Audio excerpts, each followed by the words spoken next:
je vous donne tout pouvoir dans le ciel et sur la terre. Bien-aimé, ce que tu vas lier sur la terre sera tout aussi bien lié dans les cieux. Parce qu'il t'a donné la clé du royaume. Il t'a donné la clé du royaume. Tu as la possibilité d'ouvrir les cieux et tu as la possibilité aussi de fermer les cieux. Tu peux ouvrir les portes de la terre sur tes ennemis. Alléluia. Le Seigneur t'a fait du bien, mon frère. Gloire à Jésus. Quand on priait tout à l'heure, le Seigneur m'a dit, je suis venu proclamer la vie, afin que les oreilles débouchées reçoivent la parole du Seigneur, et que l'autorité de Dieu, saisissant ton cœur, apporte le royaume dans ton cœur. Parce que Dieu veut révéler son Fils dans le cœur de l'homme. Il veut que tu manifestes Christ. Parce que trop longtemps, tu te disais chrétien, mais ce n'était qu'un chrétien de nom. Tu professais la parole de Dieu, mais elle était inerte dans ton cœur. Elle était sans vie. Toi-même, tu professais la parole de Dieu sans croire, parce que tu ne voyais pas et tu ne saisissais pas la réalité de cette parole. Et pourtant, cette parole est esprit et vie. Voici, je vous donne la vie. Bien-aimé du Seigneur, si tu écoutes cette parole, tu recevras la vie. C'est pourquoi je t'invite à être disposé pour que tu puisses entrer dans le royaume. Parce que l'heure a sonné, il n'y a plus de temps à perdre. Jésus est à la porte. Il n'y a plus de temps à perdre. Dieu veut révolutionner ta vie ce soir. C'est pourquoi je voudrais que tu te lèves. Et en signe de foi, tu vas acclamer le Seigneur. Acclamons Jésus.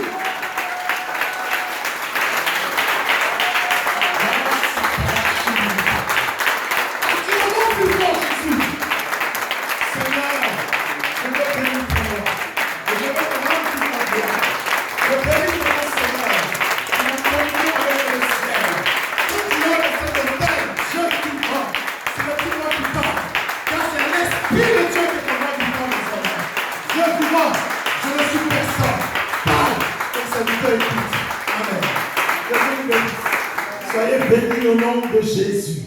Alléluia. Alléluia. Alléluia. Alléluia. Alléluia. Alléluia. Alléluia. Alléluia. Il est vivant. Il est vivant. Il est vivant. Il est vivant. Christ est ressuscité d'entre les morts. Et il est vivant, il vit au siècle des siècles. Gloire à Jésus.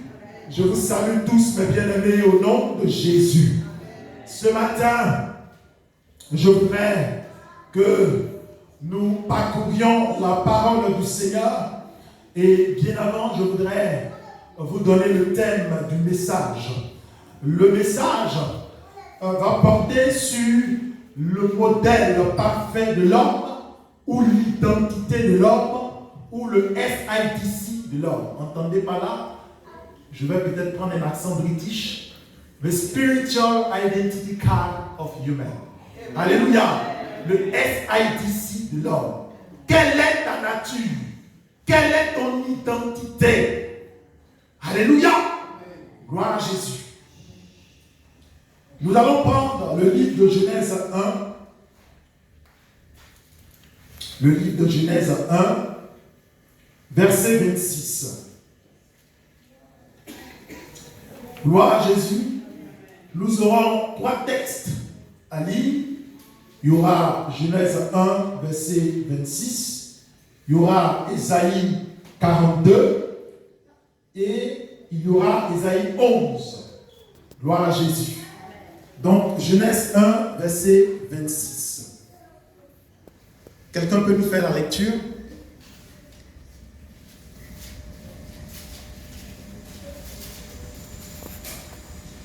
Ou comme j'ai l'avantage du micro, je ferai la lecture. Puis Dieu dit, faisons l'homme à notre image, selon notre ressemblance, et qu'il domine sur les poissons de la mer, sur les oiseaux du ciel, sur le bétail, sur toute la terre, et sur tous les reptiles qui rampent sur la terre. Gloire à Jésus. Gloire à Jésus. Il s'agit ici d'une parole forte.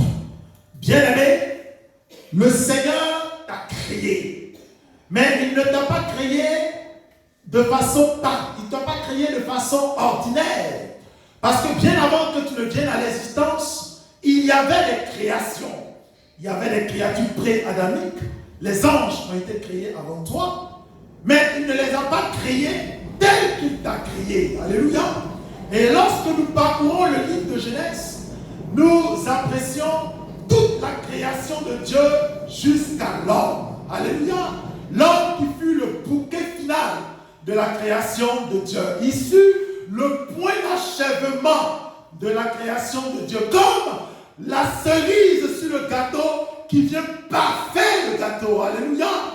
Le premier jour que la lumière soit et la lumière fut. Et Dieu a vu que cela était bon.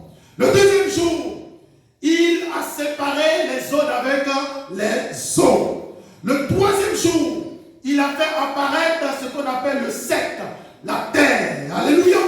Il a aussi formé à partir de la terre les verdures. Il a créé des arbres fruitiers. Mais quel arbre fruitier peut-il avoir de l'intérêt s'il n'y a personne qui le consomme? Ce fut le troisième jour. Le quatrième jour, Dieu a créé les luminaires. Il a créé le soleil. Il a créé la lune pour présider les temps, pour fixer les temps et les époques. Mais je m'interroge sur l'intérêt du temps, de la journée ou de l'époque ou d'hier ou d'avant-hier. S'il n'y a personne qui utilise ces notions, vous conviendrez avec moi que Dieu n'est pas limité par le temps et l'espace.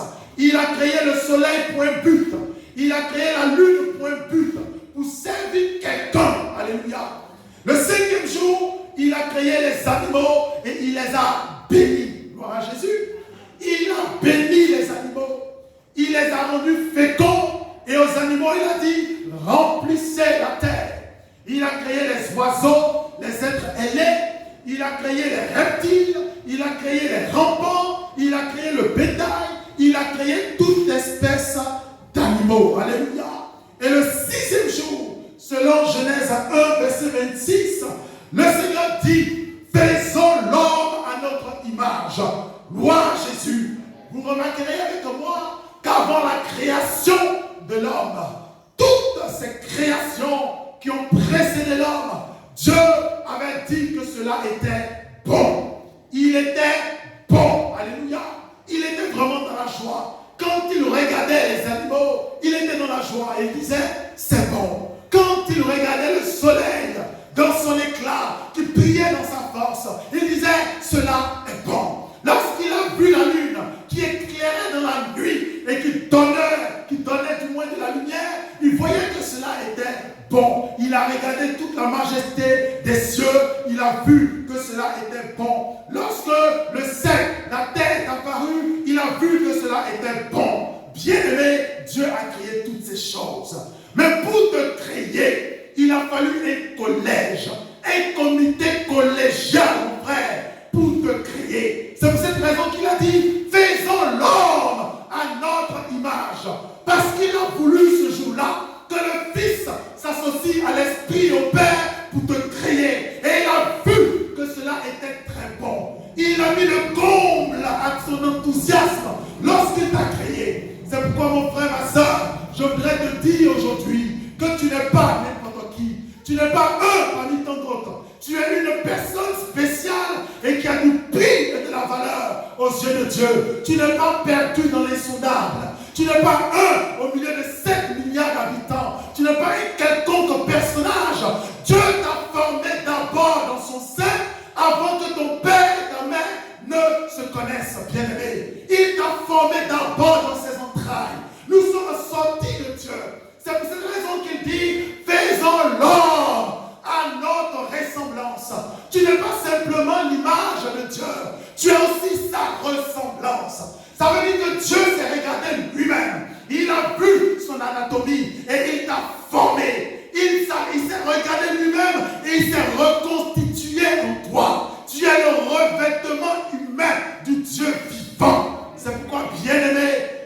que tu écoutes ce message et que tu saisisses la réalité de ton identité ce matin. Alléluia. Someone to pray. Someone to say Alléluia. Alléluia. J'aime beaucoup apprendre l'anglais avec vous. Alléluia. Alléluia. Gloire à Jésus. Bien-aimé, tu n'es pas n'importe qui. Dieu t'a créé pour un but.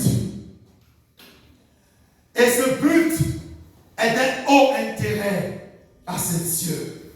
Il a béni les animaux comme je l'ai dit tout à l'heure, mais la bénédiction qu'il a portée sur l'homme était toute spéciale. Il a dit à l'homme, sois fécond comme les animaux. Il a dit à l'homme, multipliez-vous comme les animaux et remplissez la terre comme les animaux. Mais il n'a pas dit à l'animal, assujettissez. Gloire à Jésus. C'est uniquement à l'homme qu'il a dit assujettissez. Parce que tout ce qui a précédé la création de l'homme était fait pour l'homme lui-même. Même les anges ont été formés pour servir l'homme. Avez-vous déjà entendu un ange créé à l'image de Dieu? Mais vous avez du prix aux yeux du Seigneur. Le Seigneur attache du prix à l'homme. Parce que c'est sa ressemblance. C'est sa nature. Gloire à Jésus. Le Seigneur dit, soyez féconds, multipliez, remplissez, assujettissez la terre et dominez sur tout ce qui se meut sur la terre. Et il lui donne la provision, la nourriture. Il lui dit que tu vas manger des arbres fruitiers. Alléluia. Il lui donne la provision, donc la nourriture. Alléluia. Et il le prend et il le plante dans le jardin d'Éden à l'Orient pour le cultiver et pour le garder. Quelqu'un peut-il dire cultiver? Garder. Cultiver. Garder. Dieu a créé l'homme pour le cultiver et le garder. Quand on cultive quelque chose, on y apporte du soin. On ne cultive pas quelque chose sans but. On cultive quelque chose pour atteindre un objectif. Et on y met toute l'attention et le soin nécessaire pour que cette chose soit à l'image parfaite de ce que nous la représentons dans notre esprit. Alléluia. Lorsque nous éduquons nos enfants, nous essayons de les éduquer parfaitement, de leur faire éviter certaines choses. Nous les cultivons de cette façon, nous les éduquons. Dieu donc a créé l'homme, l'a planté dans le jardin, l'a nourri et le cultive pour qu'il entre dans un processus d'apprentissage. Dit processus d'apprentissage. Avec un vide processus d'apprentissage. Donc Dieu prend l'homme pour le cultiver, pour le garder, donc pour l'éduquer. Parce qu'il a adopté une nature nouvelle. Et cette nature, ce n'est pas n'importe quelle nature, c'est la nature de Dieu. C'est vrai, l'homme a été créé à l'image de Dieu, il est donc Dieu. Gloire à Jésus. Parce qu'il porte le nom de son Père Dieu. Les anges ne portent pas le nom de Dieu. Parce que Dieu ne s'est pas regardé avant de les créer. Mais nous portons le nom du Très-Haut. C'est pourquoi le Seigneur dit dans sa parole que nous sommes une race élue, un sacerdoce royal, un peuple à qui nous avons le pouvoir sur la terre et dans les cieux. Et nous détenons les clés de la mort et du séjour des morts comme Jésus. Nous pouvons ouvrir et fermer comme lui. Parce que nous portons le nom du Seigneur. Chétifs et faibles que nous sommes, pensez-vous qu'on peut bouleverser le monde spirituel par notre seule personne? Nous ne le pouvons pas. C'est l'autorité de Christ que nous habitons qui saisit le monde spirituel et qui impose le silence de Dieu. Gloire à Jésus. Dieu donc cultive l'homme et le garde. Il le garde de quoi? Nous allons prendre le livre de Genèse 3, verset 5.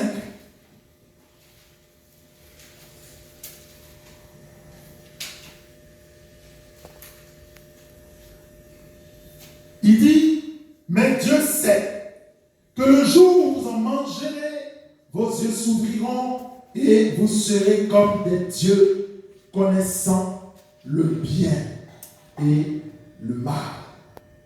En réalité, mes bien-aimés, Dieu garde l'homme parce que il veut que l'homme manifeste sa nature. Il le garde du bien et du mal. Parce que la connaissance du bien suppose aussi la connaissance du mal. Si je sais le bien, alors je saurai que le contraire du bien, c'est le mal. Et je pourrais être attisé dans ma chair à commettre le mal. Même si j'ai été créé pour le bien, je pourrais être attisé à faire le mal pour voir à quoi ça ressemble. L'homme n'était pas censé connaître le bien et le mal. Il était censé perpétuer la nature divine qui était en lui parce qu'il était Dieu. Alléluia. Il était dans le processus d'apprentissage de sa nature. Et il a réussi à quelques phases d'apprentissage. Parce que lorsque Dieu l'a créé, Dieu a nommé lui aussi l'homme, a nommé la créature de Dieu. Parce que la Bible dit que Dieu a envoyé les animaux un à un devant l'homme pour voir comment l'homme allait nommer les animaux. Pour tester réellement la nature qu'il a investi, sa nature qu'il a investi en l'homme. Alléluia. C'est pour cela que je parle de processus d'apprentissage de la nature divine. En tout cas, c'est de cette façon-là que Dieu m'a amené à comprendre sa parole. Alléluia. Donc, il a réussi une première phase. Parce que comme Dieu, il a pu lui aussi nommer les animaux. Mais il n'a pas trouvé le nom n'importe où, n'importe comment. Comment ces multiples noms lui ont été révélés? Mais c'est de Dieu que cela est venu. Parce qu'il avait en lui la nature, l'esprit de Dieu. Gloire à Jésus. Et cette parole me fait penser à ce que Jésus disait pour contredire les pharisiens. Il disait, mon Père agit, moi aussi j'agis. Adam avait pour Père Dieu. Son Père Dieu agissait, Adam aussi agissait comme son Père. Et il avait réussi jusqu'ici sa phase d'apprentissage de la nature divine. Alléluia. Mais bien aimé, cet homme a été déchu complètement. Il a échoué à un autre processus d'apprentissage, à une autre phase d'apprentissage. Lorsqu'il consomma le fruit de l'arbre défendu. Peut-être certains diraient, mais pourquoi est-ce que Dieu a mis cet arbre? Et le Seigneur, pendant que je préparais ce message, m'a demandé d'insister sur cet arbre-là. Et ce que j'ai reçu du Seigneur, c'est que cet arbre avait toute son importance. Parce que Adam avait pour père le Dieu du choix. Dieu est souverain. Et il choisit selon sa nature et de sa seule autorité. Alléluia. Dieu est souverain et il choisit de sa bonne nature et selon sa seule autorité. Toutes les actions de Dieu découlent de lui-même. C'est la suite logique de ce qu'il est en réalité. Adam devait agir conformément à la nature divine. Alléluia. Il devait être capable de choix aussi. Parce que s'il n'y avait pas de choix, il serait un robot. Gloire à Jésus. Il y aura une dimension de Dieu, donc le choix, qui lui échapperait. Et donc il ne serait pas parfaitement à l'image de Dieu, puisque Dieu choisit de sa seule autorité. Gloire à Jésus. Seulement, Adam devait agir selon la nature de Dieu. Gloire à Jésus. Tout ce qu'il devait faire devait être tiré du divin. Gloire à Jésus. Et cet arbre était comme le marqueur de sa divinité aussi. Parce que s'il n'y avait pas cet interdit-là, comment Dieu aurait su que Adam manifeste véritablement sa nature? Parce qu'il a testé. Il a amené les animaux. Il a vu, il a dit, je vais amener les animaux pour voir comment est-ce qu'il va les nommer. Donc Dieu était en train de tester son produit, en quelque sorte. Alléluia. Je prends juste cet exemple inapproprié pour mieux m'expliquer, même si Adam n'est pas un produit.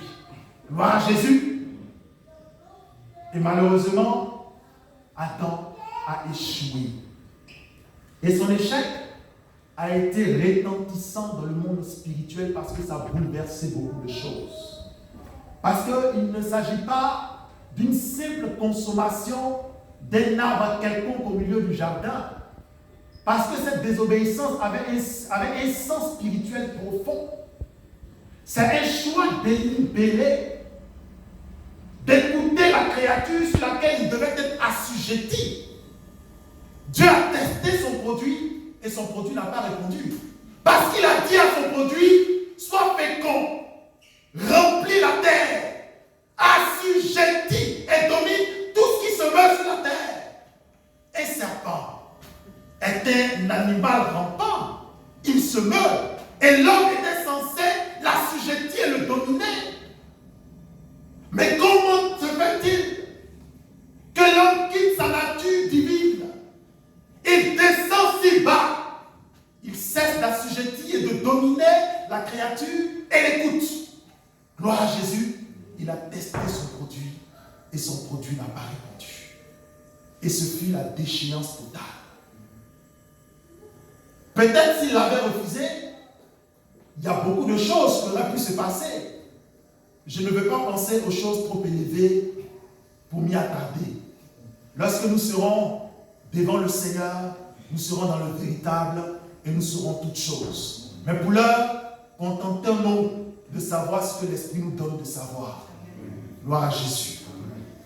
Toujours est-il que cette désobéissance-là a profondément touché le cœur de Dieu.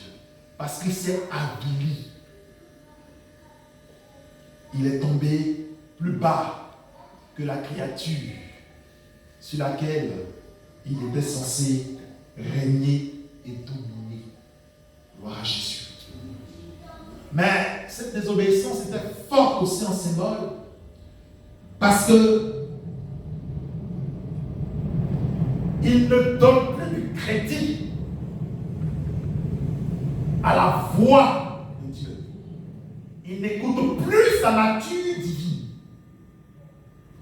Alléluia. Il donne du crédit à celui sur qui il doit dominer. Parce que Satan, le serpent lui a dit, Dieu a-t-il réellement dit? Et Dieu a mis en, du moins le serpent a dit, Dieu a-t-il réellement dit? Et le serpent a mis en doute la parole du Seigneur. Il a introduit le doute dans l'esprit de l'homme. Gloire à Jésus. Il était bien parti. Lorsqu'il disait, mais Dieu nous en a défendu, car le jour où nous mangerons, nous mourrons. C'était une bonne réponse. Mais personnellement, je me demande s'il fallait vraiment répondre au dominé, moi qui suis le dominateur. Peut-être pas. Mais bon, enfin, c'est moi. Gloire à Jésus. Toujours est-il que c'était quand même une bonne réponse. mais attisé par sa convoitise, en regardant le fruit, en voyant que ce fruit allait lui ouvrir l'intelligence, l'homme a écouté le serpent menteur qui disait « Non, mais vous ne mourrez pas !» Dieu a dit « Vous mourrez », le serpent dit « Vous ne mourrez pas !» Et l'homme accorde plus de crédit au menteur plutôt qu'à Dieu. Alléluia. Alléluia. C'était vraiment dangereux. Et c'est là qu'est venue la déchéance de l'homme. Et cette déchéance était vraiment malheureuse et retentissante. Nous allons voir comment est-ce que l'homme a été déchu. Nous allons retourner toujours dans le livre de Genèse, chapitre 3, au verset 8, ou du moins au verset 7 et au verset 8. Lorsqu'ils ont consommé le fruit de l'arbre défendu, ils ont connu qu'ils étaient nus et ils ont cousu des feuilles de figuier, ils s'en sont revêtus. Avant qu'ils ne consomment ce fruit, ils n'avaient pas honte de leur nudité. Parce que le revêtement de Dieu en eux suffisait. On n'avait pas besoin d'autre revêtement quelconque. Ils étaient tout naturels et tout beaux. Alléluia. Le revêtement de Dieu était leur vêtement. Mais lorsque les yeux s'ouvrirent après avoir péché et qu'ils surent qu'ils étaient nus, ils sont venus apporter au naturel l'artificiel. Et c'est ce que nous condamnons assez souvent dans l'Église. Pour ceux et celles qui mettent sur eux des artifices, cela n'est pas bien. Soyons naturels en Christ. Je ferme la parenthèse. Ce n'est pas l'objet de mon message, mais je voudrais tout simplement dire que le revêtement dont l'homme s'est revêtu au travers des feuilles de figuier était révélateur de sa déchéance, parce qu'il a pris autre chose pour mettre sur lui. Et en plus, au verset 8, ils entendent la voix de Dieu qui parcourt le jardin vers le soir, et l'homme et la femme se cachent loin de l'Éternel, au milieu des arbres du jardin. Alléluia. La déchéance était profonde, parce qu'ils ont fui la présence de Dieu, la source de leur divinité. Ils ont rompu le lien avec la source de leur divinité. Gloire à Jésus. Ils fuient le divin, eux qui sont divins. Mais pour se cacher devant qui? Gloire à Jésus. Ils fuient la présence salvatrice de Dieu. Cette présence dans laquelle ils étaient constamment et continuellement dans la joie. Gloire à Jésus. Et cela est souvent bien arrivé à des frères et sœurs comme vous et moi, qui, en période de difficulté, souvent fuient les frères et les sœurs ou ferment le téléphone parce qu'on ne veut plus entendre Dieu à cause de l'assaut des problèmes et des difficultés. Souvent, c'est le cas. Gloire à Jésus. Bien-aimé, tu n'as pas commencé aujourd'hui. Adam l'avait fait. Lorsqu'il a péché, au lieu de venir vers l'Éternel, il a fui sa présence. Gloire à Jésus. Et lorsque le Seigneur lui demande, mais où es-tu? Mais où es-tu? Parce qu'ils avaient un point de rendez-vous. Dieu rencontrait sa créature en un endroit. Il arrive à cet endroit, il ne voit plus Adam et Ève. Ils avaient le soir de rendez-vous, parce que la voie parcourait le soir. Ce qui voudrait dire que certainement les soirs, ils avaient l'habitude de s'entretenir sur la journée. Peut-être Dieu leur demandait comment est-ce que s'est passée ta journée, je ne sais pas. Mais ils étaient absents ce jour-là au point de rendez-vous. Gloire à Jésus. Et Dieu leur demande, mais où êtes-vous? Pas parce que Dieu ne sait pas où ils sont. Et la réponse fut amère. J'ai pris peur et je me suis caché. La peur.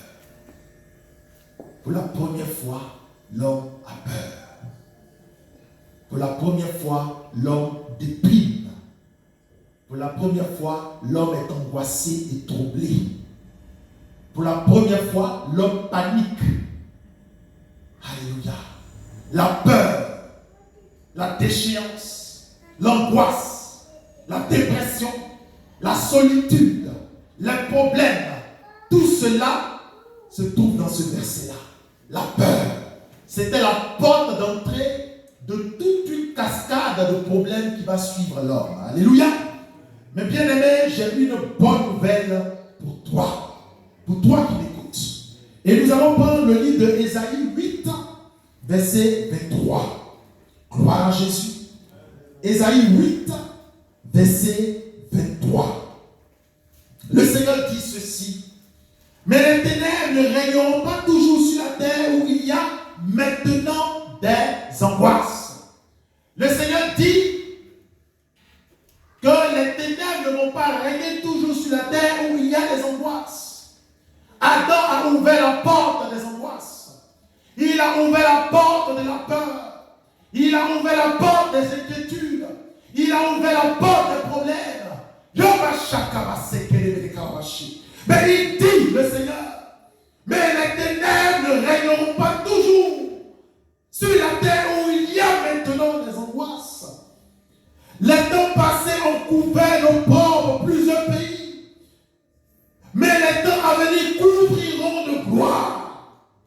Les temps à venir couvriront de gloire le territoire des gentils, c'est-à-dire le territoire des païens. Les temps à venir couvriront de gloire ton territoire. Parce que tu as été fait de la terre. Gloire à Jésus. Tu es un territoire de Dieu. Tu es un royaume de Dieu. Et Dieu envoie sa gloire dans ta vie. Parce que trop longtemps, les angoisses ont prévalu sur la terre. Mais le temps est venu, bien-aimé, pour que tu entres dans la gloire de Dieu. Pour que tu entres dans ta véritable destinée. Parce que Dieu n'a pas créé l'homme pour qu'il puisse souffrir. Il n'a pas créé l'homme pour le voir souffrir. Il l'a créé pour qu'il soit bienheureux. Et Dieu voudrait te repositionner dans ta position de divin, de céleste. Et c'est pour cette raison que Jésus-Christ de Nazareth est venu sur la terre. Alléluia.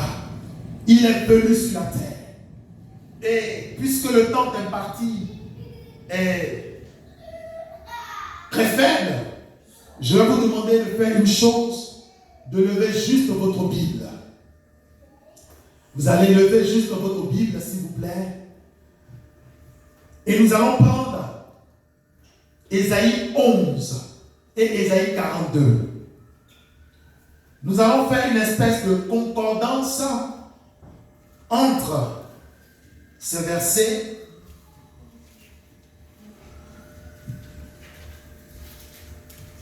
Ésaïe 11 et Ésaïe 42. Regardez-moi. Voilà. Donc, on prend Ésaïe 11 comme ça et on prend Ésaïe 42 comme ça. Parce qu'on va naviguer entre les deux chapitres. Et ça sera le fin de mon message. Gloire à Jésus. Amen. Ésaïe 11, Ésaïe 42. Ésaïe 42. Ces deux chapitres se ressemblent. Pour ceux qui ont la version 8 secondes en français, dans le chapitre 11, il est écrit en titre, temps messianique. Et dans Ésaïe 42, il est écrit le serviteur de l'Éternel comme un titre. Ces deux passages nous permettront de comprendre la transition entre Jésus-Christ et l'homme. Parce que Dieu a promis, selon Ésaïe 8, verset 23, qu'il enverra sa gloire. Mais cette gloire devra être révélée dans le Fils, qui viendra servir de modèle afin que tous ceux et celles qui s'identifient dans le Fils soient réconciliés avec le Père. Parce que Dieu, dans son amour, abaisse le ciel sur la terre. Il va jusqu'à abaisser le ciel avec la terre. Gloire à Jésus. il manifeste sa gloire, sa puissance à travers son Fils, pour que ceux et celles qui croient en lui manifestent tout aussi bien sa gloire et sa puissance. Gloire à Jésus. C'est pourquoi dans l'exposé introductif de ce message, j'ai commencé par définir qui était l'homme, quelle était son identité, quelle a été sa déchéance, et maintenant nous allons parler de sa restauration. Donc si vous voulez comprendre ce message, retenez trois choses. La nature initiale de l'homme, sa nature déchue et sa nature restaurée. Nous en sommes à sa nature restaurée. Et c'est ce que nous allons apprécier entre Ésaïe 11 et Ésaïe 42. Quelqu'un me suit? Amen. Quelqu'un me suit? Amen. Vous êtes attentif parce que vous vous endormez ou vous êtes attentif parce que vous voulez comprendre? Parce qu'on veut comprendre. Ok. Que Dieu fasse grâce à son peuple. Dans Ésaïe 11, il est écrit: puis Éramos sortira du trône d'Isaïe et un rejeton naîtra de ses racines. Il s'agit de Jésus. L'Esprit de l'Éternel reposera sur lui, c'est-à-dire sur Jésus. On navigue dans Ésaïe 42. On revient dans Ésaïe 42. On lit le premier verset. Voici mon serviteur que je soutiendrai, mon élu en qui mon âme prend plaisir. J'ai mis mon esprit sur lui. Il annoncera la justice aux nations. Gloire à Jésus. Il y a une similitude, n'est-ce pas? Il y a une similitude entre ces deux versets, n'est-ce pas? Qu'est-ce qui peut me dire quelle est cette similitude? Un saut qui est sur la personne dont on parle. D'accord. Et de qui parle-t-on? Oui, de Jésus. Donc, au verset 2e du chapitre 11e d'Ésaïe, il dit: l'Esprit de l'Éternel reposera sur lui, et le serviteur en qui l'Éternel prend plaisir, et bien le Seigneur repose aussi son esprit sur lui. Gloire à Jésus. Gloire à Jésus. C'était temps de gloire. C'était temps de gloire. Dans les temps anciens, ce n'est pas tout le monde qui avait reçu l'Esprit du Seigneur. Et nous savons de quoi est capable l'Esprit du Seigneur de nos jours. Qui est-ce qui n'a jamais vu l'Esprit de Dieu agir dans une vie et dans un cœur? Moi, le Seigneur Jésus a agi dans ma vie par son Esprit, par le plus grand des témoignages. Et le plus grand que je puis donner, c'est qu'il m'a appris à aimer mon Père. Ça, partout je le dis, c'est le plus grand et le plus beau des témoignages que je puis donner. Des paralytiques, j'en ai déjà vu. Des aveugles de voix, j'en ai déjà vu. Mais d'aimer mon Père, c'est le plus grand des miracles que le Seigneur a accompli dans ma vie. C'est une parenthèse. Alléluia! Donc l'Esprit de l'Éternel habite tout aussi bien en Jésus et repose dans le cœur du serviteur de Dieu. C'est-à-dire de celui qui croit en Jésus. Jésus est venu manifester ou vivre le modèle parfait de l'homme. Il est venu réussir là où Adam a échoué. Il est venu obéir jusqu'à la mort là où Adam a désobéi. Il est venu rétablir l'ordre dans le désordre. Afin que tu profites de la gloire de Dieu. Parce que tu as été créé pour la gloire de Dieu. Tu as été créé pour la gloire de Dieu, mon frère, ma soeur. C'est pourquoi ne te sous-estime plus. Ne te banalise plus. Et ne vis plus dans la médiocrité. Que la parole de Dieu ait tout son sens dans ton cœur. Que la parole de Dieu ne soit plus une parole vaine, qui est prononcée de jour et de nuit et qui n'a aucun effet dans ton cœur. Une parole qui ne trouve point une foi qui lui permettra de lui donner vie. Que la parole de Dieu trouve dans ton cœur la foi nécessaire pour qu'elle puisse être vie et réalité. Parce que Dieu t'appelle à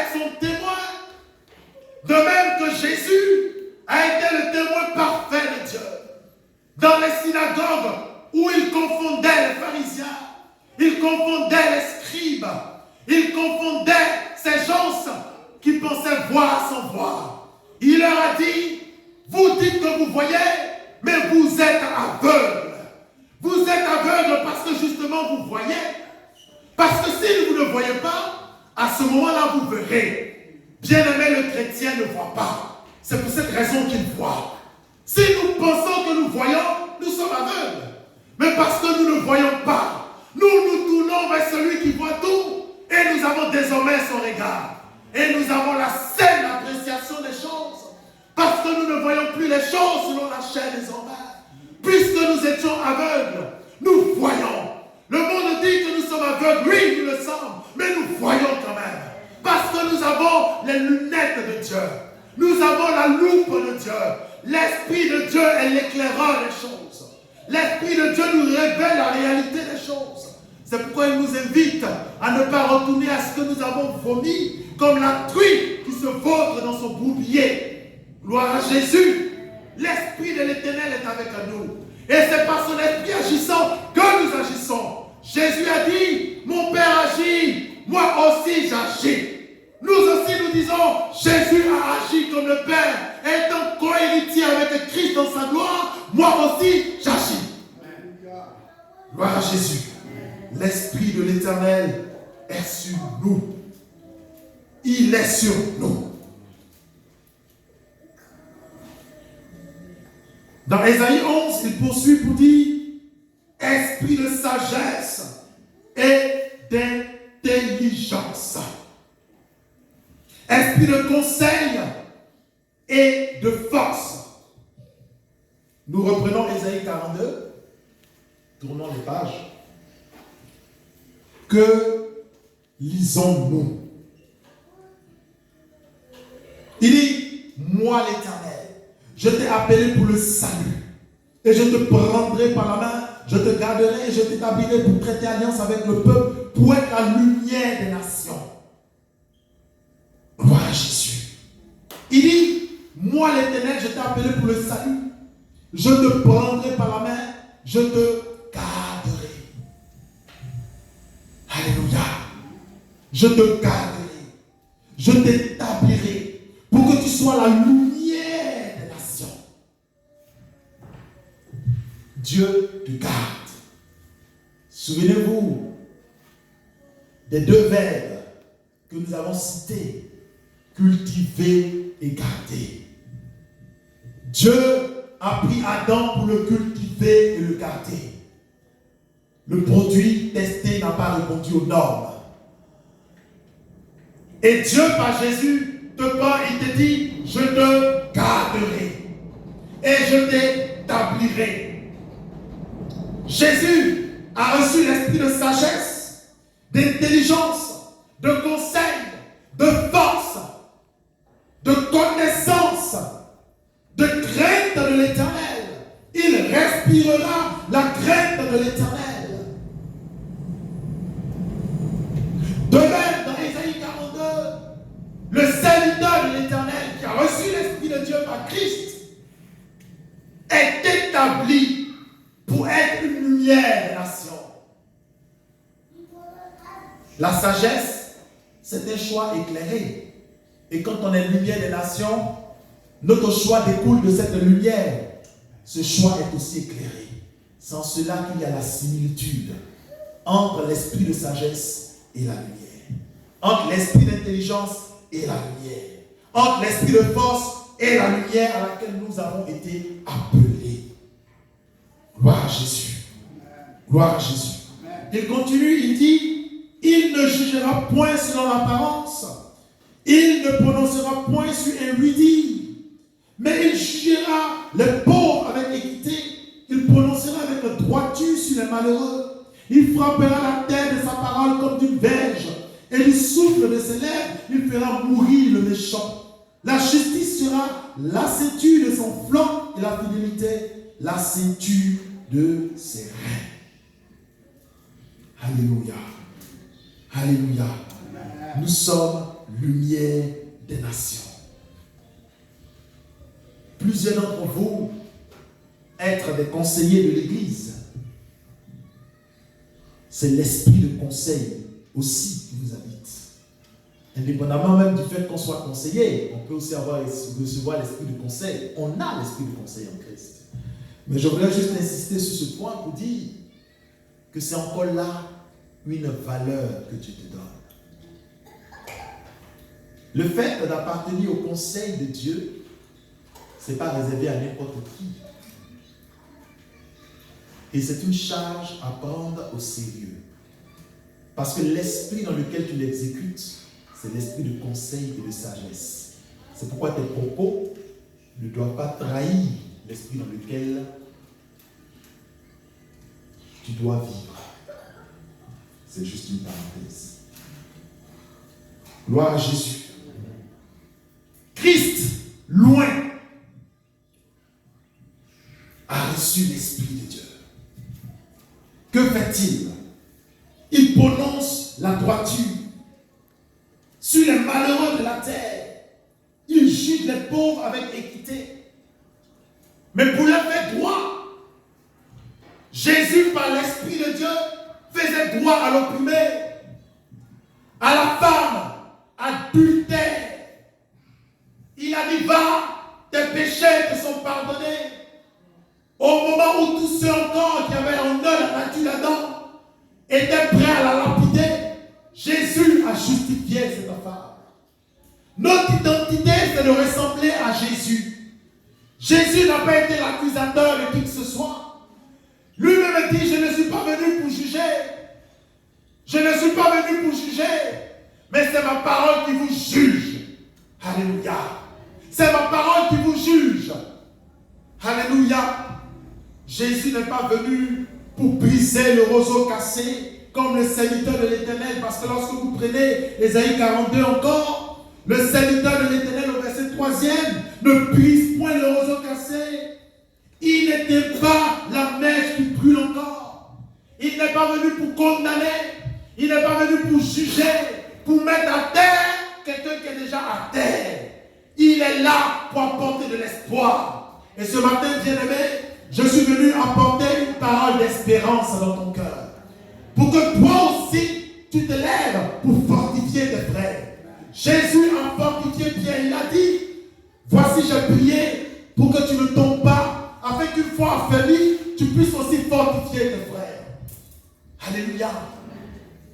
La nature de Dieu, l'identité de Dieu voudrait de nous que nous soyons des frères exhortateurs comme Barnabas, le fils de l'exhortation. Alléluia. Nous ne sommes pas là pour achever l'homme. Nous ne sommes pas là pour répandre des calomnies. Gloire à Jésus. Vous avez toujours lu Ésaïe 11. On n'a pas lu ce verset, mais je le cite tout de même. Au sujet de Jésus, il est écrit, il ne se prononcera point sur et lui dit, parce qu'il juge avec équité et justice. Il ne se prononce pas sur ce que les gens ont entendu ou ont appris. Le chrétien ne tombe pas dans cette bassesse-là, parce que la gloire de Dieu l'habite. Parce que la gloire de Dieu l'habite. Gloire à Jésus. Ma nature voudrait que mes propos soient soutenus et soutiennent. La nature, du moins ma nature divine aussi voudrait que mes oreilles soient à l'image de Jésus pour ne pas entendre n'importe quoi ou n'importe qui. Parce que je ne dois pas, comme Jésus, me prononcer sur érudit. Aurais-tu appris que...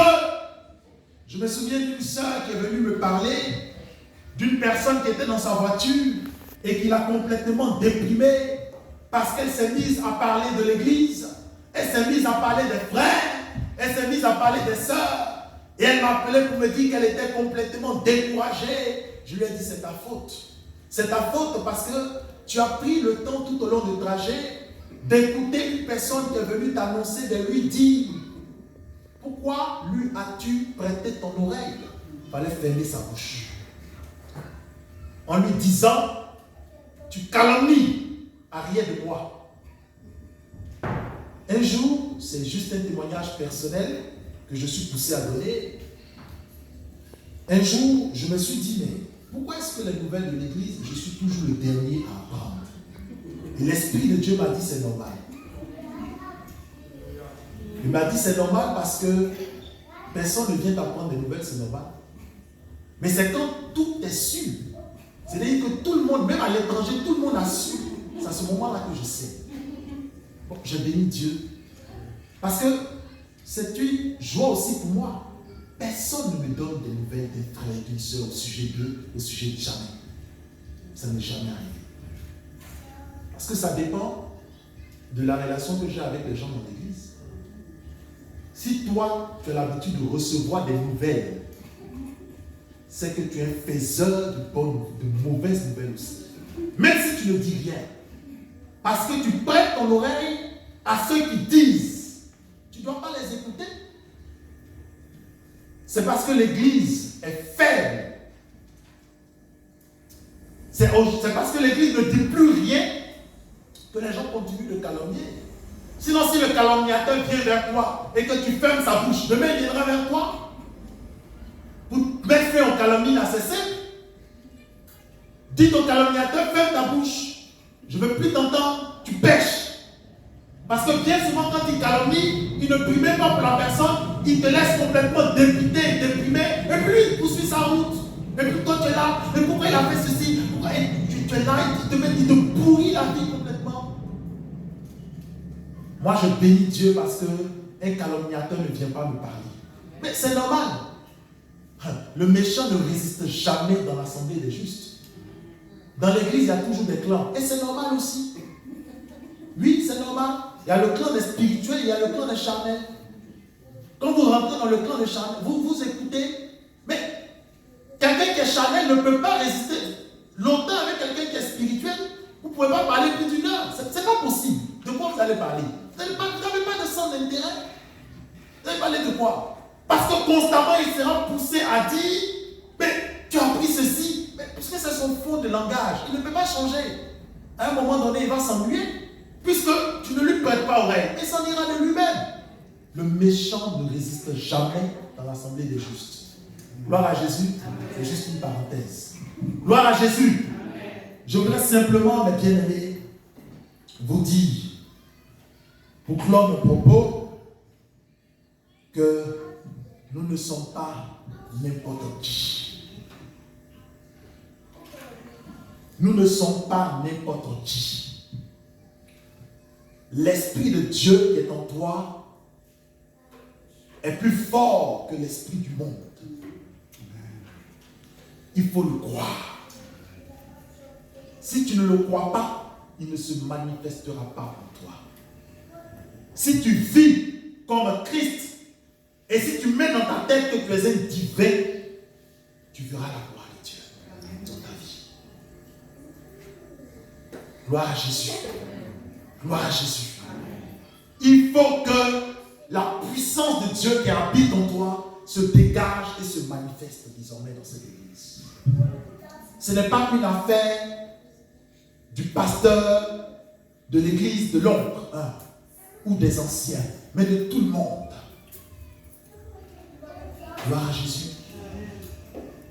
Nous pouvons tout. La Bible dit, je puis tout à celui qui me fortifie. Et quand vous prenez le livre d'Éphésiens 2, verset 8, que nous allons regarder parce que le Seigneur me le met à cœur. Éphésiens 2, verset 8.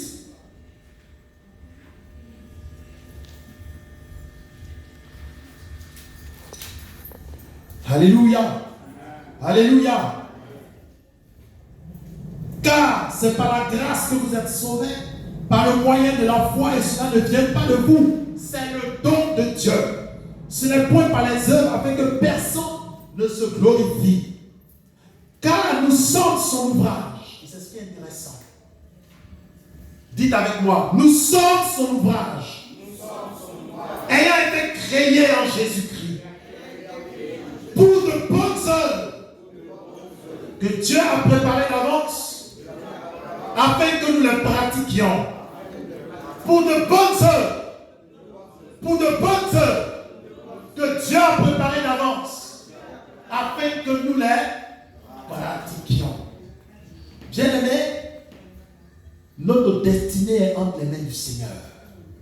Quelque œuvre que nous faisons, elle est toujours formée dans le spirituel. Nous ne créons rien ou nous n'inventons rien du tout. Mon Père agit, moi aussi j'agis. Pour quelque œuvre que je fais sur la terre venant de Dieu, elle a été formée d'avance dans le spirituel. Parce que je suis son ouvrage, ayant été créé pour pratiquer des bonnes œuvres qui existaient déjà dans le ciel, préparées d'avance dans le ciel. Les bonnes œuvres sont préparées d'avance. Elles n'attendent qu'à être mises en exécution par toi, mon frère. Si tu as de la bonne disposition, si tu es résolu dans ton cœur, et si tu as une bonne volonté, eh bien ces bonnes œuvres te suivront. Tes pas aussi verseront l'abondance. Tes cordages seront relâchés. Tu posséderas aussi la porte de tes ennemis. Tu diras aux démons, ôte-toi d'ici, et il partira d'ici. Tu fermeras le ciel. Tu imposeras aussi le silence aux démons, au diable. Tu parleras et Dieu exécutera parce que tu es son intime. Puisque ta bouche est la bouche de Dieu désormais. Puisque les bonnes œuvres sont déjà prépackagées, elles sont déjà préconditionnées. Elles n'attendent qu'un cœur disposé pour qu'elles puissent être déroulées. Gloire à Jésus. Les bonnes œuvres sont déjà là, frère. Les bonnes œuvres sont déjà là, ma soeur. Les bonnes œuvres, ce sont les promesses de Dieu pour toi. Ce sont les promesses de fécondité. Alléluia. Si tu prends Dieu au mot, eh bien tu verras sa gloire.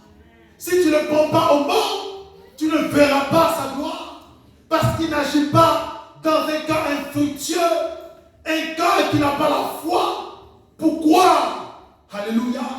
Qui est-ce qui est Dieu au milieu de nous? N'êtes-vous pas Dieu? Vous n'êtes pas Dieu. Vous êtes Dieu. Gloire à Jésus. Vous êtes Dieu. Le Fils ne faisait rien qu'il n'a vu faire du Père. Alléluia. Il ne faisait rien de lui-même.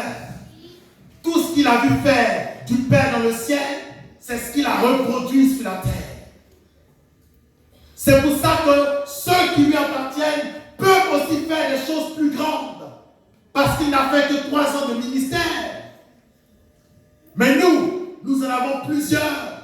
Et le Seigneur nous apprend à nous tirer vers le haut. Il nous tire vers le haut pour que davantage nous rentrions dans son intimité. Pour que ces bonnes œuvres aussi, nous les accomplissions. Gloire à Jésus. Amen. Il y a beaucoup de perdus, mes frères et mes sœurs, à l'ombre. Nous pouvons gagner ce territoire à cause de Jésus. Si seulement notre esprit endormi se réveillait, notre conscience émoussée se réveillait. Oh, je prie qu'il y ait comme un traitement électrochoc dans ton esprit pour que tu saisisses les promesses de Dieu aujourd'hui. Parce que tu n'as plus rien à faire que de faire ce qui a été déjà préparé. Nous ne faisons que consommer ce qui a été déjà préparé. Dieu l'a déjà préparé pour nous. Vous avez la puissance de Dieu avec vous. Vous avez la domination de Dieu avec vous. Le dominer et assujettisser que Adam n'a pas pu accomplir puisqu'il a observé la voie de la créature plutôt que de dominer sur elle. Et bien toi, tu as cet assujettissement parce que Jésus te donne l'autorité. Tu as cette domination parce que Jésus te donne l'autorité. C'est pourquoi pour quelques situations fâcheuses, pour quelques événements fâcheux qui viennent en opposition à ta vie, tu dois parler sur ces événements, parler sur la situation. Ne point la regarder à Jésus. Car lorsqu'on tourne les regards vers lui, on est rayonnant de joie et le visage ne se couvre pas de honte. Tu dois parler sur la situation. Si elle n'a fait que trop durer, parle, oublie-la et avance avec Jésus. Vous êtes une grande église. Une église vivante. Une église dynamique. Parce que vous avez gardé la foi de Jésus. Et bien cette foi, elle doit être propagée désormais. C'est une bonne odeur de sainteté que Dieu a posée en vous. Cette odeur doit se répandre dans tout l'ombre. Je sais que vous avez connu des épreuves. L'accusateur des frères est passé par là. Le loup est passé dans la bergerie pour disperser le peuple. Mais cela n'est pas étonnant de notre part. Parce que lorsque Paul quittait ses brebis, il disait, je sais que des loups ravisseurs viendront pour disperser. Mais gardez la foi. Pour vous qui gardez la foi, mes bien-aimés, Dieu ne vous abandonnera pas.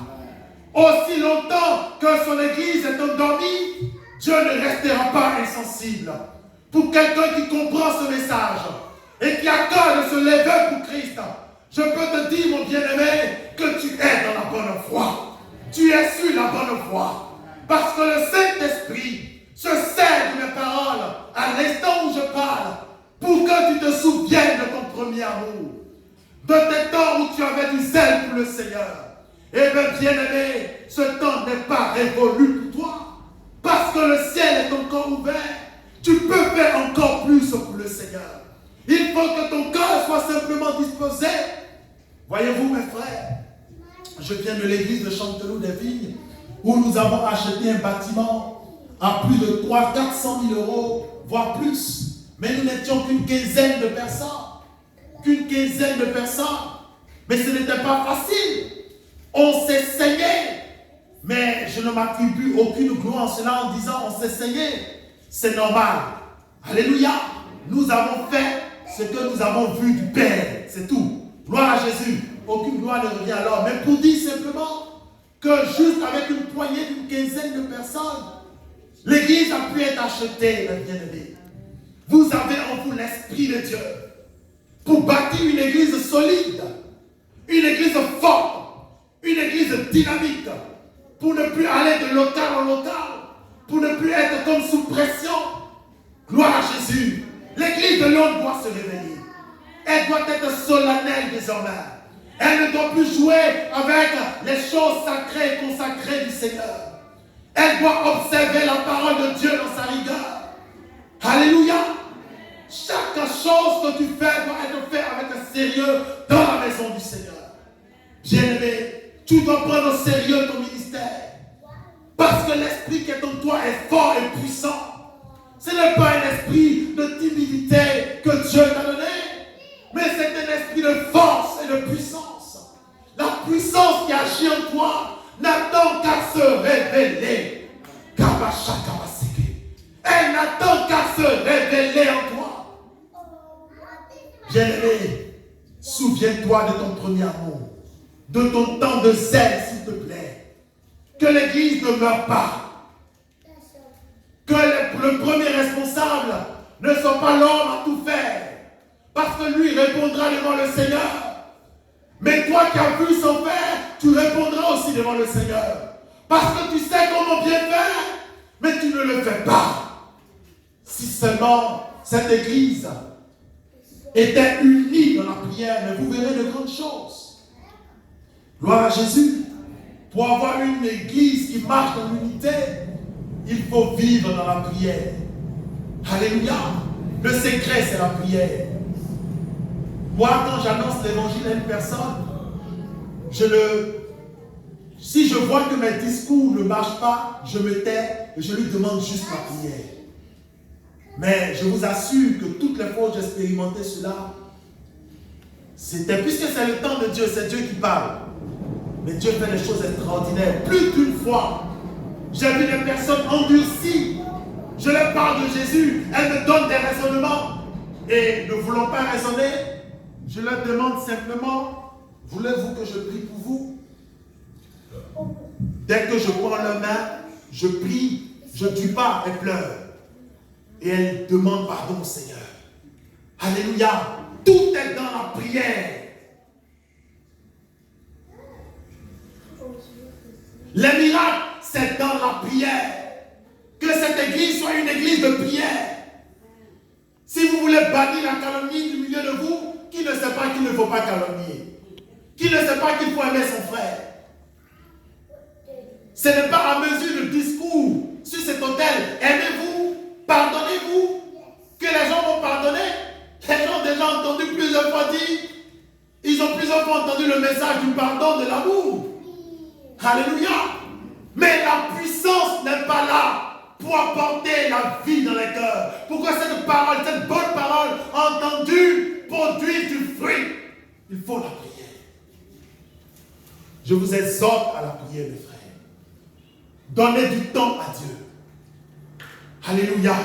Le Seigneur me met à cœur quelque chose. Je ne l'avais pas prévu, mais il me met à cœur quelque chose pour vous, spécialement l'église de l'homme. Revenez à Ésaïe 42, verset 1, 2. Le Seigneur dit, il ne criera point le serviteur de Dieu. Il ne lèvera point la voix et ne la fera point entendre dans les rues. Le serviteur de Dieu n'a pas besoin de parler beaucoup. Il ne crie pas dans les rues. Il ne fait pas entendre sa voix. Parce que c'est un homme qui dit tout à Dieu. Il concentre toute son énergie sur Dieu. Dieu parle. Dieu parle. Il donne toute la latitude à Dieu d'agir. Et quand Dieu agit, il fait des choses parfaitement bien. Alléluia. Il fait des choses parfaites. Parce que je donne le cadre à Dieu d'agir. Il ne parle pas beaucoup. Il prie. C'est pourquoi, bien aimé, quand vous vous rassemblez, passez du temps dans l'adoration. Passez du temps dans la prière. Que personne ne se fasse prier en unité d'esprit et de cœur. 1, 2, 3 personnes d'un même esprit, dis-je, se retrouvent et prient. Priez seulement. Priez, jeûnez, priez seulement. Mais le visage de l'église va changer. Ce n'est pas à force de paroles, que plusieurs anciens d'entre nous connaissent déjà. Plusieurs même peuvent se mettre sur cette chair et annoncer ce qu'on leur enseigne déjà. Ça ne suffit plus. Il faut prier désormais. Pour que les murailles tombent, priez. Pour que les écluses des cieux s'ouvrent, priez. Pour que les écailles tombent des cieux, priez. Pour que les brebis dispersées parties reviennent, priez. Priez. Tout est à genoux. Priez. Fin du message.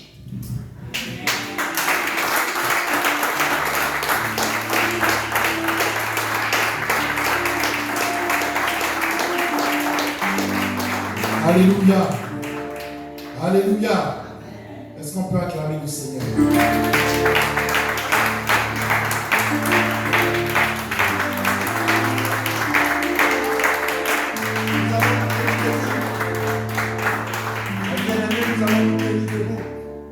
Alléluia. Et vu qu'on a peu de temps, nous allons simplement lever nos deux mains vers le Seigneur. Je voudrais que ce soit un moment particulier pour toi. On n'a que 2-3 minutes. Mais ce sont 2-3 minutes importantes pour la suite de tes jours. Si tu crois. Si tu saisis ces 2-3 minutes, ce sera important pour la suite de ces jours. Je voudrais qu'on fasse une seule chose. Tu vas parler à Dieu, mais ne te précipite pas pour lui parler. Ça peut être même quelque chose en 10 secondes.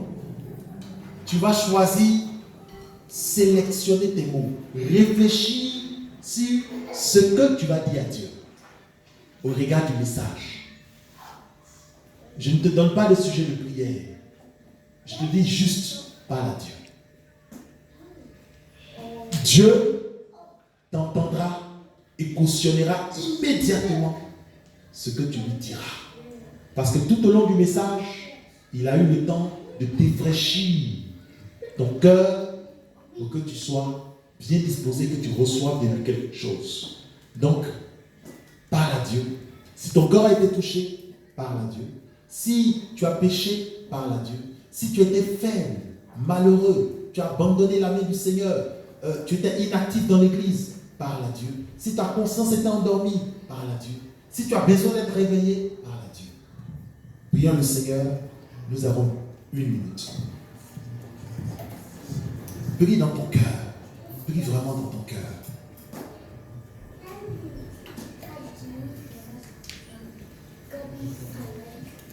Merci Seigneur.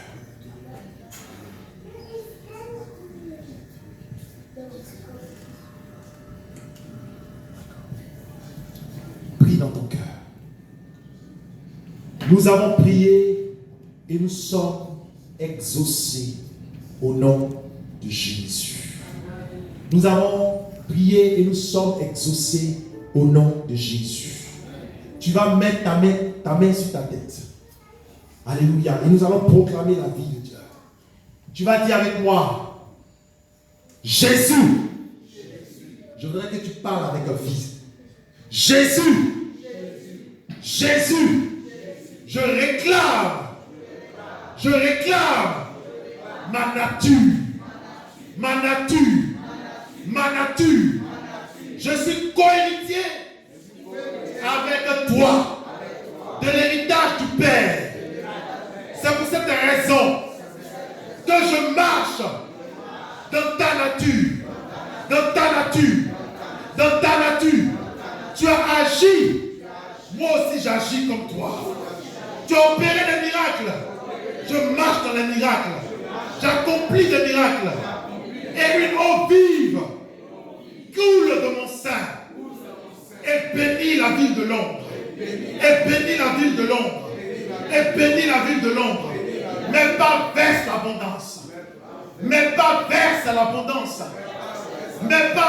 l'abondance. Car tu fais de moi une source de bénédiction. J'ai l'esprit du Seigneur. J'ai l'esprit de sagesse. J'ai l'esprit de force. J'ai l'esprit d'intelligence. J'ai l'esprit de connaissance.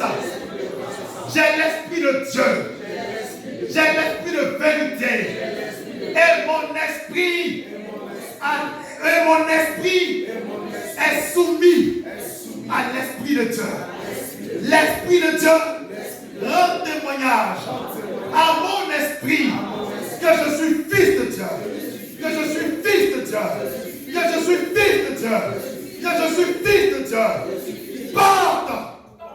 Porte, ouvrez-vous. Porte de la gloire. Je rentre dans ma gloire.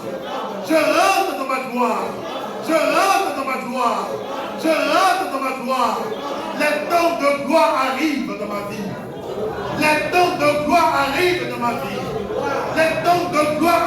dans ma vie. Je nage dans la gloire. Je nage dans le miracle de Dieu. Je nage dans la vie de Dieu.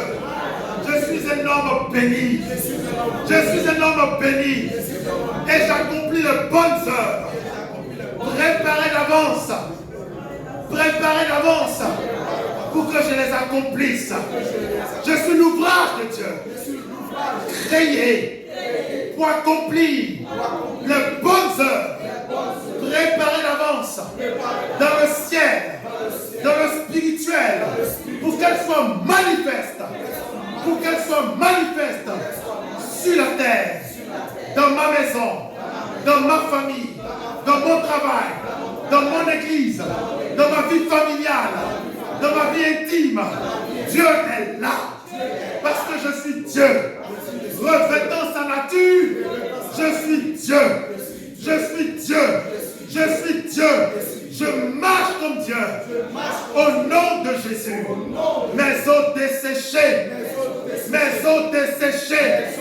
Revêtent la nature de Dieu. Je vis son réveil. Le vent du réveil souffle. Et matin. Le vent du réveil matin. Le vent du réveil spirituel matin. Au nom de Jésus. On va chaquer les calabasses.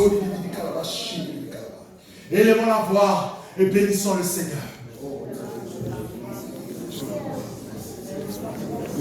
Tu peux élever la voix, bien-aimé, et bénis le Seigneur. Oh, nous allons adorer. Tu peux lever les mains dans le ciel. Adorer ton Dieu ce jour. Glorifier ton Dieu ce jour. Élever ton Dieu ce jour. Parce qu'il a mis en toi un dépôt divin. Un dépôt divin. Oh, mon bien-aimé, tu n'es pas n'importe qui. Jésus est venu restaurer ta nature qui a été pétrie dans le péché. Jésus est venu te donner une vie nouvelle. Oh, si tu prends au Seigneur les promesses de Dieu et la qualification qu'il t'a donnée par son esprit, tu verras sa gloire. Seigneur, mon âme te loue, mon âme te glorifie, mon âme te célèbre, mon âme te magnifie, mon âme t'élève, mon âme t'acclame, mon âme t'honore, mon âme te bénit, parce que tu es Dieu, tu es mon Dieu, tu es mon Dieu. Je te loue, Seigneur, parce que tu m'as béni, tu m'as fait du bien. Tu m'as donné autorité et puissance sur mes adversaires. J'écrase mes adversaires. Je tombe sur eux et ils tombent aussi, Seigneur. Et ceux qui tombent sur moi sont écrasés. Parce que mon Dieu, tu es mon rocher. Ceux qui tombent sur moi tombent sur le rocher et se brisent. Mon Dieu, je te bénis. Parce que de mes yeux, je vois la rétribution des méchants. Mes ennemis, Seigneur, ne peuvent jamais triompher. Car tu me donnes de rire le dernier. Je bénis le nom du Seigneur pour l'autorité qu'il me donne, pour la grâce qu'il me donne, pour les portes qu'il ouvre dans ma vie, le chemin qui s'ouvre pour moi. Je rends gloire au Seigneur parce qu'il me donne la clé du royaume. Je suis roi du royaume et j'ai le pouvoir de Dieu, le sacerdoce de Dieu.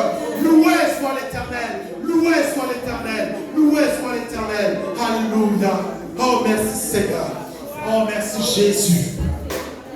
Nous avons prié et nous sommes exaucés dans le nom puissant et précieux de Jésus.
Alléluia.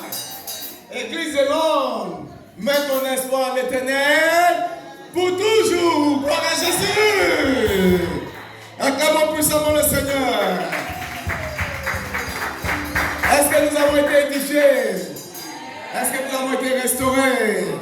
Et nous avons été revêtus de la gloire de Dieu. Mettons notre espoir en l'Éternel pour